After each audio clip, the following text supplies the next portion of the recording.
Hello అండి, welcome to AS food and vlogs. ఈరోజు నేను స్నాక్ ఐటమ్ చేస్తున్నాను. బటర్ మురుకులు చాలా క్రంచీగా అండ్ చాలా టేస్టీగా ఉంటుంది. తప్పకుండా ట్రై చేయండి. ముందుగా నేను ఒక మిక్సీ జార్ తీసుకొని అందులో కొద్దిగా పుట్నాలు యాడ్ చేసుకుంటున్నాను. ఇది మెత్తగా పౌడర్ చేసి పక్కన ఉంచుకోవాలి. ఇప్పుడు ఒక బౌల్ తీసుకొని అందులో 1 కప్ బియ్యం పిండి యాడ్ చేస్తున్నాను. ఇప్పుడు 1 టేబుల్ స్పూన్ శనగపిండి యాడ్ చేస్తున్నాను.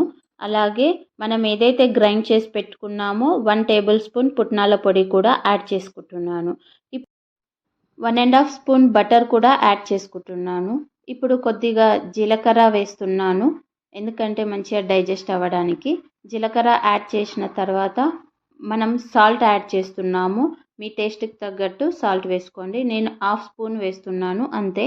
ఇప్పుడు కొద్దిగా వాటర్ యాడ్ చేసుకుంటూ మెత్తగా కలుపుకోవాలి. ఇలా నేను చూపిస్తున్న విధంగా ఇంత సాఫ్ట్ ఉండాలి. ఎక్కువ గట్టిగా ఉండొద్దు, అలా అని మెత్తగా కూడా ఉండొద్దు. మీడియం ఉంటే చాలు. ఇది మనకి కరెక్ట్ సరిపోతుంది మురుకులు వేసుకోవడానికి. ఇప్పుడు మురుకుల పావు తీసుకుంటున్నాను. దానికి కొద్దిగా బటర్ అప్లై చేస్తున్నాను. ఇలా నేను చూపిస్తున్నాగా లోపల బయట ఇలా కొద్దిగా బటర్ యాడ్ చేసుకొని మనం ఏదైతే తడిపి పెట్టుకున్నామో ఆ పిండి ముద్దని అందులో పెట్టుకోవాలి. ఇప్పుడు చిన్న చిన్న మురుకులు వేసుకుందాము. నార్మల్గా అయితే కొందరు బటర్ పేపర్ పైన వేసుకుంటారు, లేదా పలక పైన వేసుకుంటారు. నేను పలక పైన వేస్తున్నాను. కొందరైతే డైరెక్ట్గా కూడా వేసేస్తారు. నేను పలక పైన వేస్తున్నాను మీకు చూపించడానికి.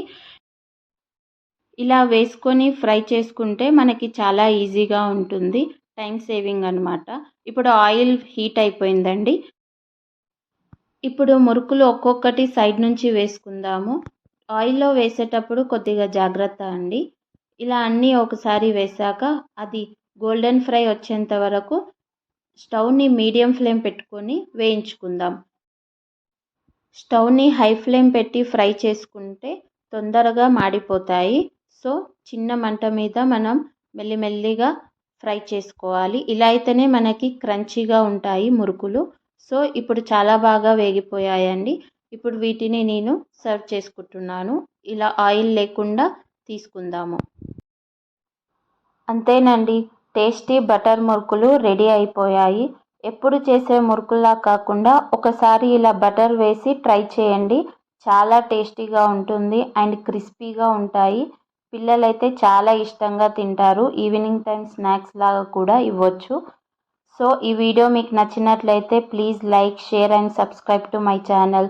And thanks for watching.